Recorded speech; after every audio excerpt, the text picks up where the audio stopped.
might have seen a video on my channel called installing Chrome OS kind of. Now, was that video right? Yes, the video was correct. I was technically installing Chrome OS. But now in this video, I am going to install the correct Chrome OS, the one with the Play Store and the one with the Linux beta. So it all started off with a laptop, because we need a laptop to put down the Chrome OS button. And so the laptop, or the guinea pig in this case, was the Lenovo ThinkPad E540. Now, whose laptop was this? I cannot tell you, but I can assure you that it was not stolen. Now, in order to kick off this Chrome OS installation, the laptop must meet some requirements. Now, the biggest requirement that the laptop must meet is that the laptop must support UEFI. UEFI is basically a newer version to the BIOS. You're supposed to hear about BIOS already, which is a basic input-output system. So the Lenovo, it does support UEFI, so we can check that off. The second requirement is that the laptop must have an Intel-based CPU. During the Chrome OS beginnings, every single Chromebook up until 2016 used an Intel chip. So that was checked out as well because the Lenovo had an Intel Core i3 4th gen. And then I needed the files in order to install the Chrome OS. So the first file I downloaded was the Linux Mint ISO.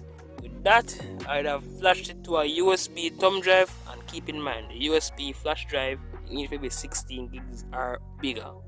So when I flash it to the thumb drive, I use it and install Chrome OS on the hard drive. So the second file I downloaded was Chrome OS recovery image. So there was many options to choose from, but keep in mind, there is only two specific options you must look on if your laptop supports Intel CPU. So there was Samos and Ramos. Now Samos is for 3rd gen and lower Intel CPU, and Ramos was for 4th gen and newer Intel CPU. I picked Ramos obviously because I have a 4th gen Intel i3. Then I needed to download the branch files. Now the branch files is very crucial too, because without the branch files you cannot get Play Store and the Linux beta. And keep in mind too again, so the branch file must correspond with the recovery image.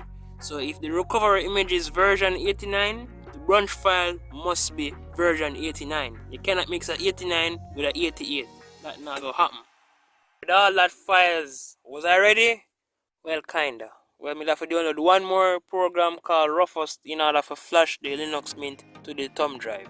So I flash the Linux Mint to the thumb drive, unzip the files them, and place them in the correct order, like how the YouTube video show me. And with all of that, everything will go well. And then time for install it. So I grab the laptop, plug in the hard drive, and then plug in the thumb drive and boot up. So when I do that, I do everything the YouTube video tell me to do until I broke up in the part here. The part where I type in the specific command.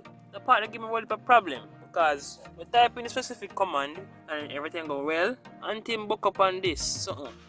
This would not tell me I need to install this specific something first. So what the hell wrong with it, man? The freaking command should not tell me say I need to install this specific package first. So I say alright, close it, lock off a laptop, then turn on back, and then boot back on the flash drive and try it over again. Because I say, oh, it's just a fluke, you know, this just take a go away. Try it back again and the same crap show up again. So I get fed up. So install Linux Mint to the hard drive. Expects it, oh, I probably cause it probably detects it in the Linux Mint is not actually installed on the hard drive. So I install Linux Mint on the hard drive, expecting this something for going, and the same blasted something come back. So at that moment it was either just try to the end or give up. But I tried to the end and eventually it go away. And then I was able to install Chrome OS. Now, was everything okay with the laptop? No. So as I can see in the clipper right now, I press the power button and it now work. Imagine, I want to lock off the computer and I cannot lock off the computer because the power button now work. So you know what I have to do? I have to go in the Chrome OS start menu and press power off this one, or plug out the battery.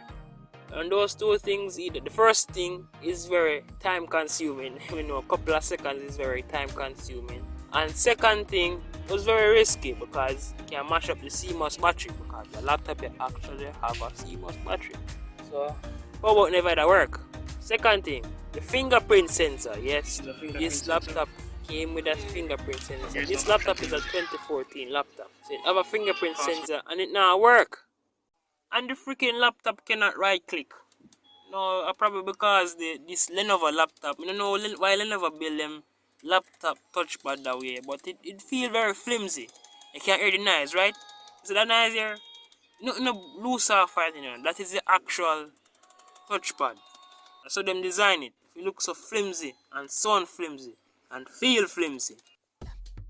And I am still missing the hard drive carry and the laptop back cover. Without those two, the laptop is basically a potato desktop.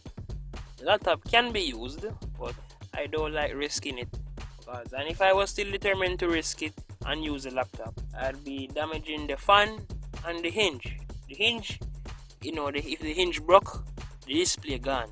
If the fan broke, the BIOS mess up. So me not risk it for them to do something there.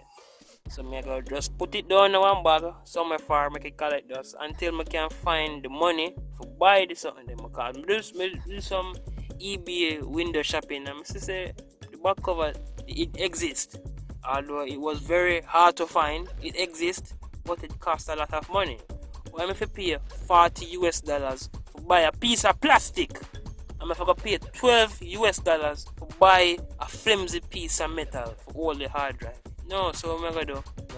Get off from my behind and scout the place, scout Portmore in the computer repair shops for having them pile a laptop there. Look, ask them of the specific model here, and hopefully I can find it and buy it from them at a cheaper price. That has been my experience at installing the actual Chrome OS to a laptop. Now, do not use this video as an tutorial. Don't use it for a tutorial. The video is basically my experience. I'm going to tell you some tidbits that may or may not help you. Please like, subscribe, and I'll see you all next time.